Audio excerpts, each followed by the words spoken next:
एक पति पत्नी आपस में नाराज चल रहे थे। नाराजगी भी इतनी थी कि एक ही कमरे में रहते हुए आपस में एक दूसरे को बोलते तक नहीं थे। दोनों अपने अपने काम में कोई कमी नहीं आने देते। जैसे सुबह पति उठता तो पत्नी चाय टेबल पर रख जाती और ऑफिस का समय होता तो लंच बॉक्स तैयार करके दे देती। इसी तरह पति भी ऑफिस से आते हुए सब्जी राशन आदि लाकर रख देता। काफी दिन गुजर गए। एक दिन पति को जरूरी काम से ऑफिस में 8 बजे की जगह 6 बजे पहुंचना था, लेकिन उसकी नींद 7 बजे से पहले नहीं खुलती थी।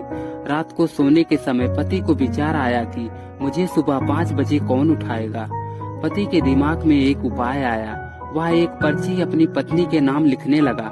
देखो प्रिया, मुझे सुबह ऑफिस जल्दी जाना है, इसलिए मुझे 5 बजे जगा देना।